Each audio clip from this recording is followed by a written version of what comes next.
Hi guys, ඔයාලා මේ එකතු වෙලා ඉන්නේ අපේ Skillshop Project Development Series එකේ හතරවෙනි වීඩියෝ එකත් එක්ක. ඉතින් අද කතා කරන්න යන්නේ අපේ මේ sign in process එකට අදාළව තියෙන remember me option එක ගැන. මම ඔයාලට පෙන්නන්න මුලින්ම මේ remember me option එක කොහොමද වැඩ කරන්නේ කියලා.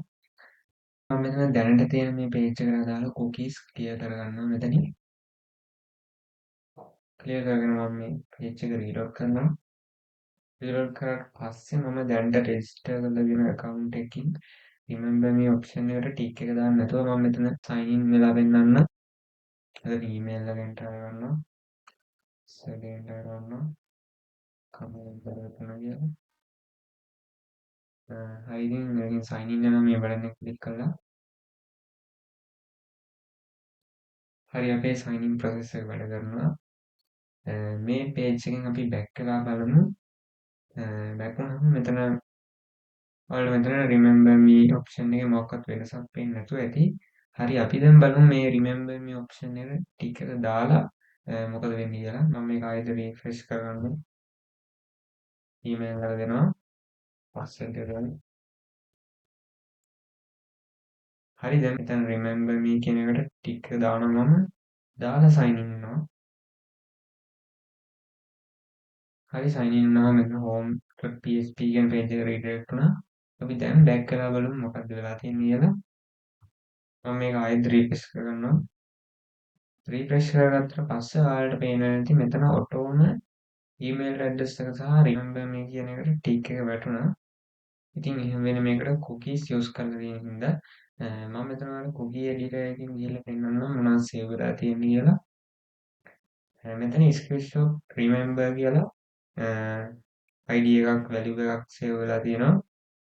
ඊට පස්සේ මෙතන ස්ක්‍රීන්ෂොට් යූසර් ඊමේල් එකට යූසර් ඊමේල් එකට අපේ රෙජිස්ටර් කරලා තියෙන ඊමේල් එක දැන් සයින් ඉන් ඊමේල් එක මෙතන ස්ටෝර් වෙලා තියෙනවා සහ යූසර්ගේ ID එක යූසර්ගේ ID එක වැලියු එකක් ලෙස මෙතන ස්ටෝර් වෙලා තියෙනවා. ඉතින් මේ යූසර්ගේ ID එක දාගන්න කියලා අපි බලමු ඩේටාබේස් එකට ගිහිල්ලා මම යනවා යූසර් ටේබල් එකට ගිහිල්ලා රිෆ්‍රෙෂ් කරනවා. හරි ඉතින් රිෆ්‍රෙෂ් කරපුවම මම දුන්නේ ඊමේල් එකට අදාළ යූසර්ගේ ID එක 1000. ඉතින් ඒ 1000 තමයි මෙතන කොපි වල සේව් වෙලා තියෙන්නේ. හරි ඉතින් මේ පාර්ට් එක කොහොමද අපි sign in process එක ඇතුලේ කෝඩ් කරලා තියෙන්නේ කියලා බලමු. මම Visual Studio Code software එකට ඇවිල්ලා මෙතන login progress php කියන ෆයිල් එක ඇතුළට යනවා.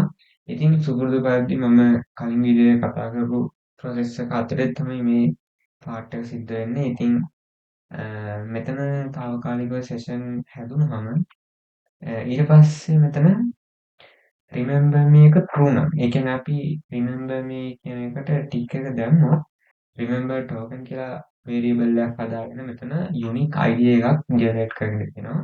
ඊට පස්සේ unique ID එක මෙතන token hash කියලා අපි ඒක encrypt කරගෙන තියෙනවා. එතකම expire කියලා මෙතන variable එකක් add කරගෙන තියෙනවා.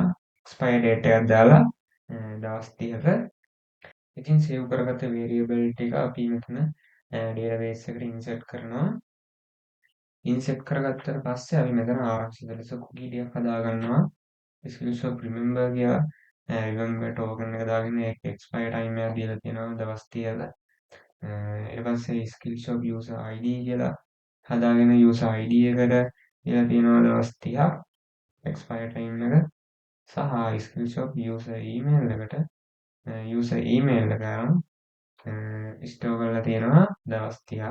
ඉතින් මේ cookies නිසා තමයි අපිට හරි විදිහට remember me option එක දාලා නැවත පාරක් email එක type කරන්නේ නැතුව log වෙන්න පුළුවන් වෙන්න හදලා තියෙන්නේ.